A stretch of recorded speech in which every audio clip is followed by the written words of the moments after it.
Nathaniel Hawthorne in 1850 published his literary work, The Scarlet Letter, initially a romance, but seen by many people as a source of historical perspective and a window into the world of the Puritans. The Scarlet Letter tells the story of a recently widowed young woman, Hester Prynne, who finds herself in the arms of one of the ministers, Arthur Dimmesdale, and from that affair sires their daughter's birth, who is named Pearl. Hester Prynne is tried and found guilty of the crime of adultery and publicly shamed and outcasted when the members of the community force her to wear a scarlet letter A upon her breast. Puritanism was an extremely strict religious sect of the Church of England and were often seen as too radical even for the British Church.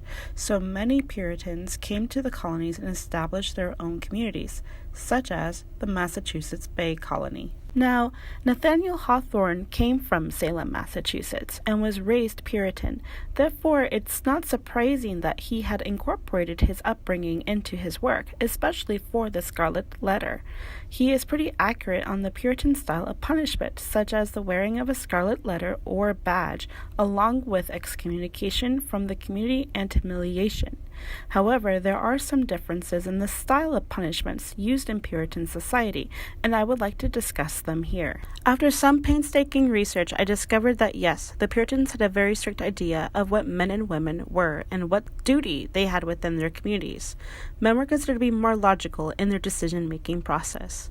Women, on the other hand, were seen to be ruled by their emotions and could not be trusted, but were also expected to control those emotions, and if they failed, they would be less respected by the community. In addition, because they were ruled by their emotions, they were considered less intelligent. The idea was, if you were considered not intelligent, then it was harder for you to learn, therefore a need for harsher punishment so you could learn. Whereas men, who were considered to be more logical, wouldn't need as severe punishment since they supposedly would learn from their actions more quickly and accurately. It was also believed that women had a seductive nature and would tempt men, so the men were seen as victims at times. However, both men and women, according to Puritan ideology, would know a good sense of duty. Duty is highly emphasized within the Puritan doctrine. If the duty is not fulfilled, then both could be punished. If you were to analyze the cultural expectations of the Puritan group, you might see that through their eyes, if she were real, Hester Prynne, who was recently widowed and had a duty to follow the Puritan guidelines of what it meant to be in mourning, nonetheless, she went against those guidelines and acted upon her emotions with Arthur Dimmesdale, tried and then punished by her community. However, her punishment seems to have been quite lenient. She was merely outcasted and made humiliated by having to wear the letter A. Even though it is true that humiliation was a Puritan practice of punishment, her punishment was lenient. Hawthorne most likely was influenced by the case of Mary Beddoe, who was caught having an affair with Native American named Tinson. She received some strict penalties for her transgression. She was sentenced to be tied to a moving horse-drawn cart and paraded around the community while being whipped. She was made to wear the letters A.D. for the rest of her life. Her lover, however, received a more lenient sentence of being just merely whipped at a pole. Surprisingly, despite his ethnicity, he was not as severely punished. One theory is that he may have been a Puritan convert and therefore was awarded some leniency or was useful in some way to members within the community. Women seem to have been punished more severely than that of the men. If either of the offenders was not a Puritan, however, then the punishment could become severe. In 1631, the crime of adultery was made into a capital punishment in the Massachusetts Bay Colony. Offenders, both men and women, could be executed. One notorious example is the case of Mary Latham. Mary Latham was the wife of Mayflower passenger William Latham, who was quite older than she. Married at the age of 18, the marriage was found to be quite unhappy due to reported dissatisfaction on Mary Latham's part.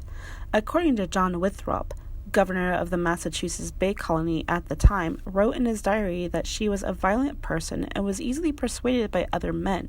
She wasn't well respected and regarded in her community. Her downfall came when she had an affair with a man named John Britton, a professor who did not follow Puritan doctrine. Eventually, knowledge of the affair between Mary Latham and John Britton came to be known by the magistrates Due to John's inability to keep the affairs confidential, Mary Latham was arrested and tried for adultery. Initially, she denied all accusation, but later relented and confessed her involvement with Britton, and also confessed her involvement with 12 other men. These men were questioned, but due to lack of evidence, they could not be charged and were let go. In the case of Mary Latham and John Britton, however, both were executed. After putting all this into consideration, one must wonder why put so much effort to punish the women so severely, and sometimes not severely. Why allow most men to get away without punishment and sometimes receive the worst kind? One theory is all the cases were completely subjective, based on how respected the individual was within the community. In conclusion, the Puritans were perhaps a bit disorganized when it came to a system of governance in their communities. The results of cases and the punishments of individuals was sporadic.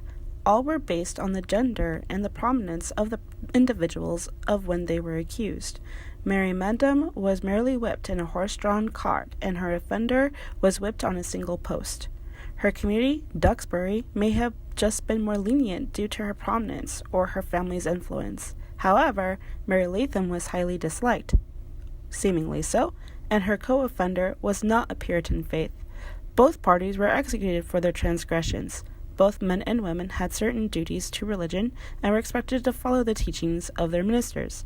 If they strayed or did not belong in the first place, their sentences and quality of their punishments was a determining factor and was subjective based on these reasons. One is for certain that women, regardless of their status, would receive some sort of punishment.